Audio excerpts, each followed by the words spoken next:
Okay, here is the FIGR deep dive as promised. This company is actually really interesting, really hard to understand for the layman, but I think I will try my best to explain everything in the highest level terms possible so that everyone is able to understand what is going on. I listened to a lot of the investor presentations, podcasts, etc.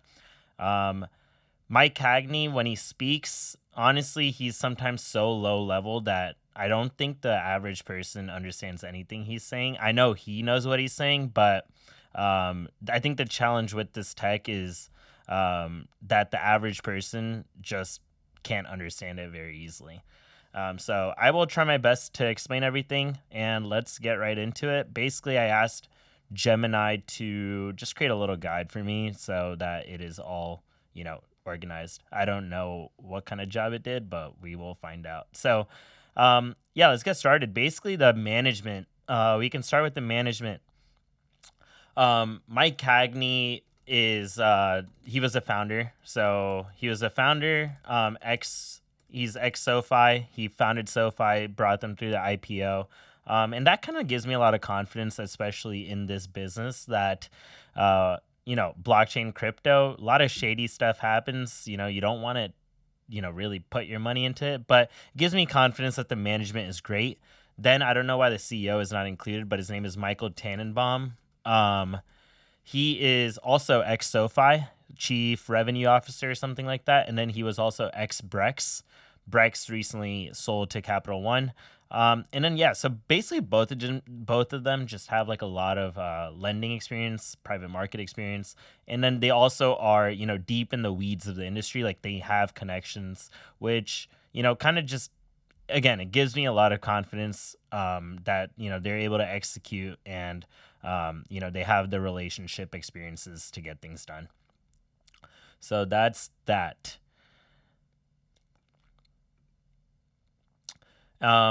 Then we can go into what makes everything happen. Basically, Provenance blockchain is special.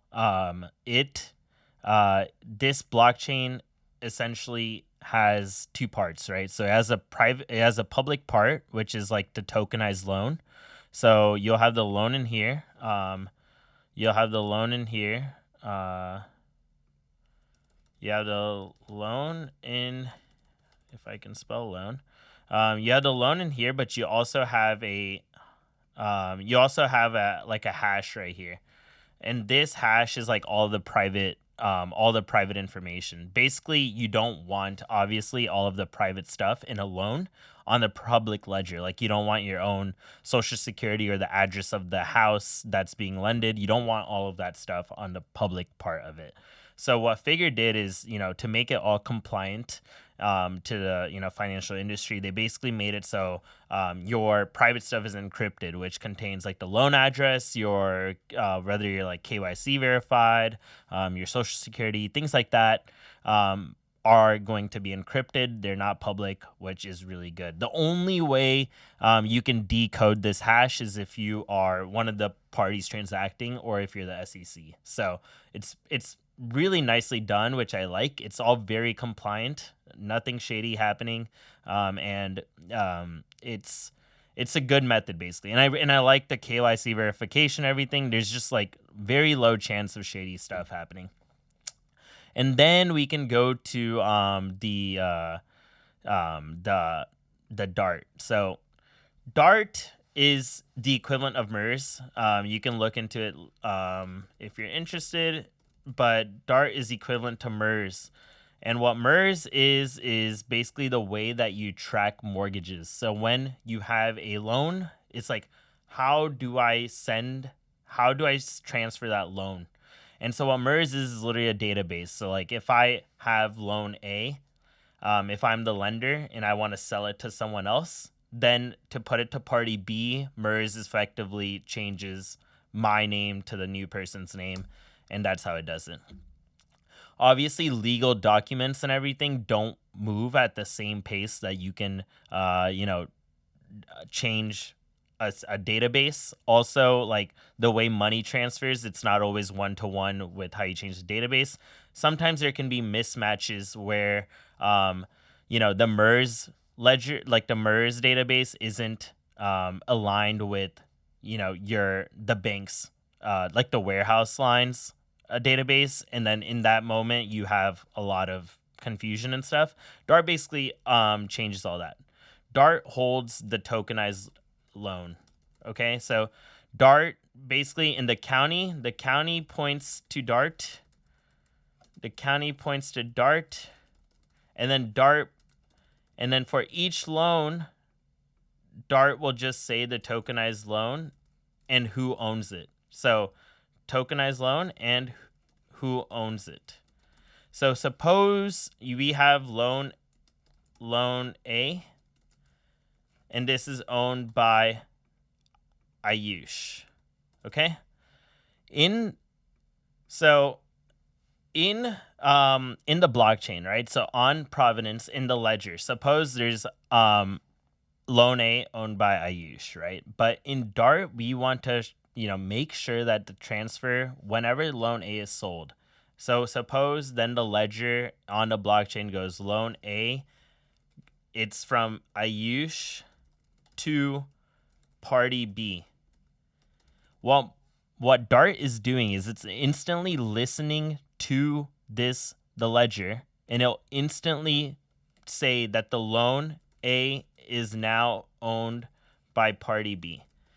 Basically, the whole loan goes through, and then it automatically updates in Dart. And so basically there's none of that delay. There's no lag. There's no manual effort. It all happens instantaneously. Another key feature of the blockchain is that the borrower and the lender, all of that happens at the same time. It is not some delay where the lender will send money before or after or anything like that. It all happens at the exact same time. The borrower and lender transaction happens at the same time, and it's all verified through code through the blockchain. So all that information that I said that's stored in the chain is all standardized because FIGR is doing every loan the same way and they're recording it the same way. So it's really interesting how they're able to programmatically do these transactions. Okay, so I hope that made sense. Okay, so now we'll go to a lending product. Basically, they do HELOCs for now, so home equity line of credits. It tends to be a second loan on top of your existing mortgage. An average HELOC takes 45 days. They take around 5 days. The average cost of origination for FIGR is $800. Industry average $11,000. So that just shows how much this technology is saving because there are no middlemen. Like I'm saying, you're not having all those middlemen. Therefore, you're not having the lag in between them. And then you're not having to pay the cost to do the verifications and the trust verifications between each party, right? Because it's all on a blockchain. So when you eliminate all of those intermediates, you basically save a ton of time and a ton of money, and that is FIGR's whole thing. Like, it is connecting party A to party B and having the blockchain as a source of truth. So we'll talk about this FIGR Connect. Okay, so basically FIGR has two portions. So FIGR has its own loan origination system. And so basically, like I said, it is all a program. So to verify if someone is eligible for a loan, you don't have to do any manual checking. It doesn't take a lot of time because it's all done through automated computer models. They say 83% of their loans require no human intervention. Just think about all the money that is saving. And then they can approve a loan literally within 5 minutes. So FIGR tends to do two things. They have FIGR branded loans, which means you go on figr.com and then get a loan from them. For that, they need to hold the loan in their balance sheet, get warehouse lines, do a lot of extra work, have a lot of extra burden to carry out those loans. But now they're going to the partner branded strategy. Okay, so partner branded strategy. This strategy essentially means that the partners, these can be other originators, credit unions, etc., they can use FIGR's model through an API or through the website to originate these loans. Okay, so that's just step one. FIGR, the partners use their loan origination system, and then FIGR takes like a 3% cut of the total loan's value. But then it's like, okay, this partner has this loan. They lend out money, but how do they sell that loan? Basically, FIGR those connects the people trying to sell the loans with buyers of the loans. These can be big investors, hedge funds, etc. And since all of the loans are standardized on the blockchain, it's very comfortable for people to transact very quickly. You don't have to go through an Excel sheet of thousands of loans and then verify if like this one matches to this one, right? It's on a blockchain. You know exactly the criteria of each loan. You know the FICO score. You know a lot more information because it's all standardized and stored on the blockchain. What makes this really special is that they just recently announced that they have a new investor that basically has, programmatic buying of FIGR's loans. Basically, on a set criteria, those loans that the partners or FIGR sells will automatically, get bought by this entity. And so I think that is a really interesting sort of business model because they have a lot of liquidity, basically. Anyone willing to sell a loan, there's someone to buy it on the other side. They also have a guarantor vehicle, which basically means if there's no one ready to buy a loan, this guarantor vehicle will buy that loan no matter what. So basically, it's like everyone gets their money back very quickly. Like the turnover of, lending, like you lend your money out. If I'm a credit union, I lend my money out. But how do I get my money back so that I can lend it back again? It's through FIGR Connect. And so that's like the huge marketing point that FIGR has versus traditional lending. Okay, I think that makes sense, hopefully, to everyone. Now we talk about their digital asset marketplace. They have a stable coin called Yields. This is an interest-paying stable coin. It's regulated by the SEC. It pays SOFR minus 50 basis points. So right now, I think it would pay like 3.5 or something like that, which is better than nothing because USDC pays nothing. And so this is their stable coin. This is how they're incentivizing people to hold their coin. And that will be the way you settle between transactions. And then they have this thing called democratized prime. Essentially, you can lend out, you can borrow based on your assets. And then the lenders can give out money directly to the borrowers. So there's not that middleman. So suppose I want to get $700,000, dollars off out of my $500,000 holdings. If I'm another entity, I can give you my $700,000 directly to you, and then you just pay me the interest rate, basically. So like I will get 8.5. Your interest rate will be 9, and then FIGR will kind of get the difference, basically like that. So it is a really interesting idea of cutting out all the middlemen, all the prime brokers, and that's why it's called democratized prime. That transaction is happening directly between two parties, and it is beneficial to every party because you're getting a good rate, and I'm getting a good rate on my money that I give to you. So it is really effective just all around. And then Open is something they just released. It's basically cutting out DTCC. Basically, in traditional stock market, you don't actually own your shares. But with blockchain, you can, like right now, you have 2-day settlement to buy, like when you buy a share. There's a reason for that because there's a whole bunch of middlemen, a whole bunch of documentation that has to go through before you actually own rights to your share, so you don't even own the share. But with Open, you directly own the share because it's on the blockchain, and when you sell it to someone else, it happens instantaneously. That's what makes the blockchain so special. No middlemen, instant. So I think that's like the common theme you should think about in this company is they're able to do transactions without middlemen and instantly. And when you think about the time and money that saves, it is honestly revolutionary.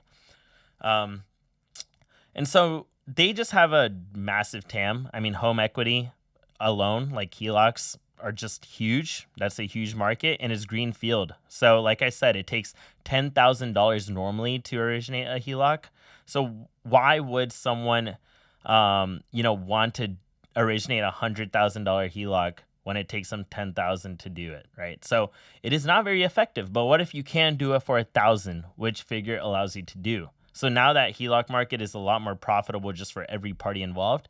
For that reason, I mean, the market is just massive, massive, massive. Um, so now let's go to the earnings presentation.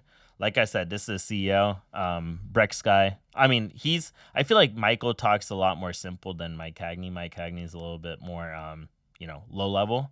But again, these people are really smart. I trust them. This is what I love about this company. I would not invest in this company unless I knew they were profitable, which they are, right? So like 55% EBITDA margin, that is basically software as a service level. Like that is incredible.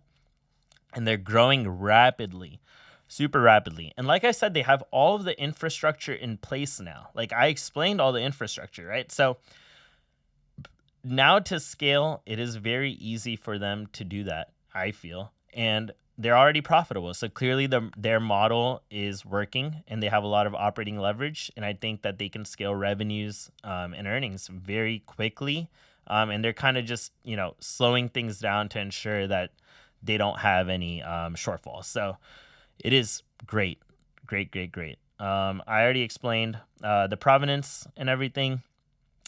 AAA rating for their tokenized HELOC loans basically means like they are lending out. They're lending to people that generally pay back their loans. AAA means that the loans are very reliable. Like you will get your money back when you buy the securitized loans.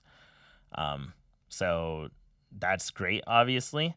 Like I said, reduction of costs, reduction of friction. The liquidity part, like I said, the lenders get their money back quickly. They have a quicker turnaround because they're immediately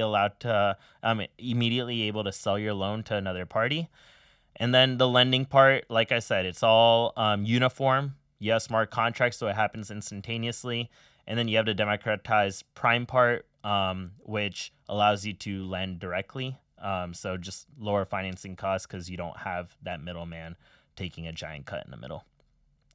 I already explained all of this. I hope that makes sense. Like I said, this consumer loan marketplace is the big deal. Like that is going to be the growth driver. It's not going to be the FIGR branded loans. It's going to be their marketplace. So it's going to be their partner branded loans using the FIGR loan origination system and then selling those loans out.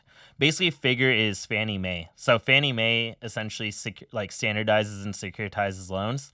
FIGR does that inherently through the blockchain. All their loans are like identically standardized, and then they kind of structure in a way that it's very easy to securitize, which is awesome.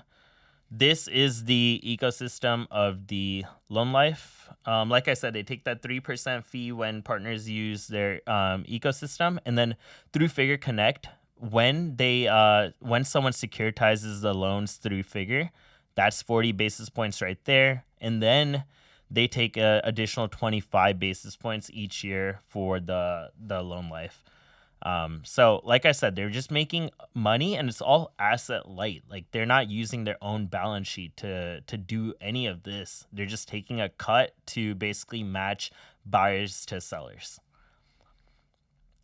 And I think this like the key number right here.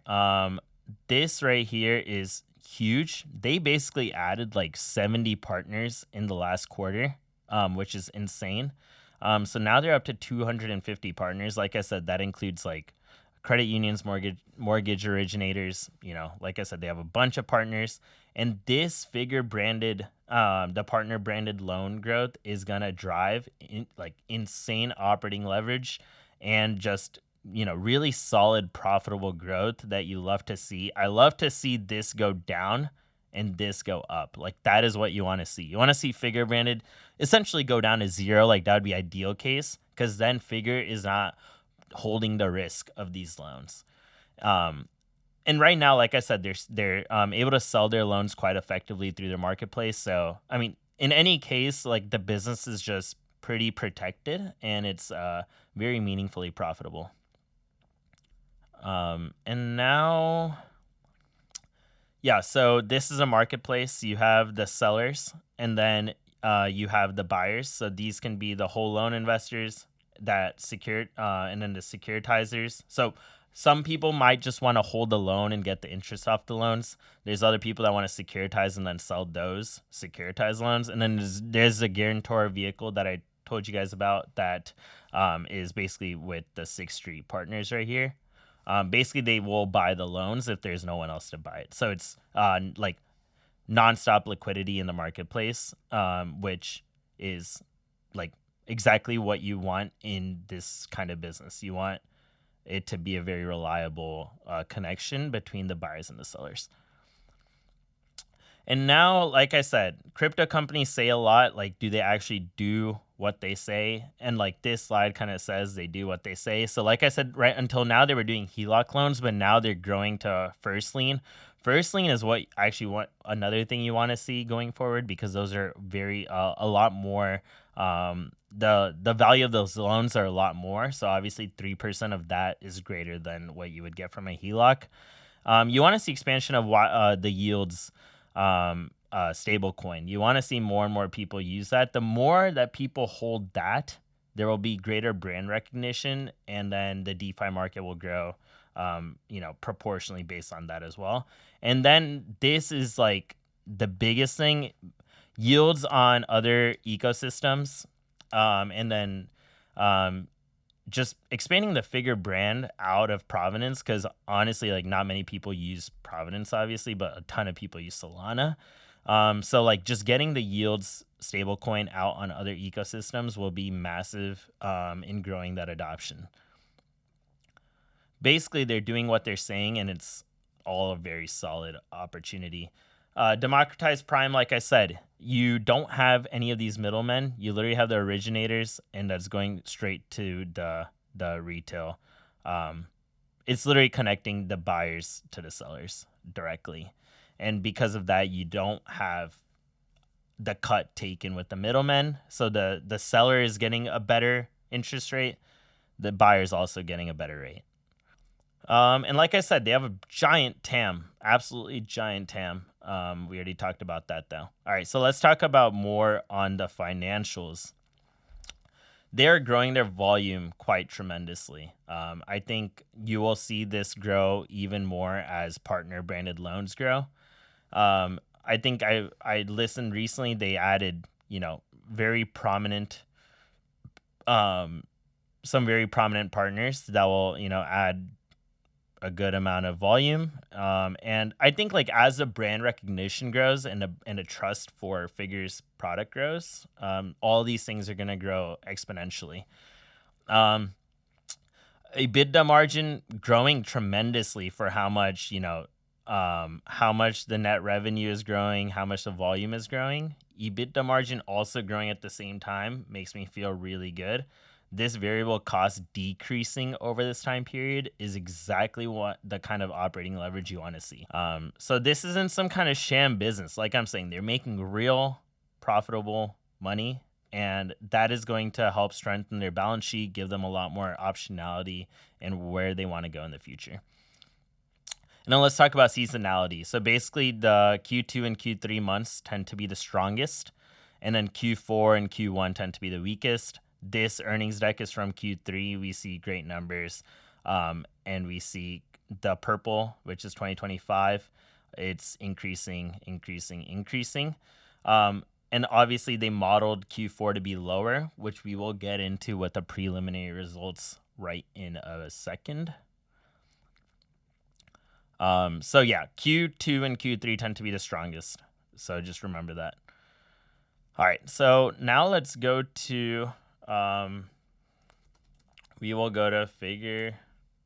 I've been on this website a million times. I can't even emphasize how many times I've been here, but just doing all the research takes some time to understand.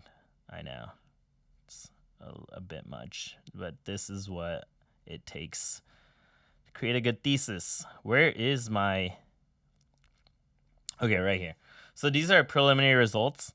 Like I said, we tend to see Q4 go down seasonally, but in this case, they're seasonally higher.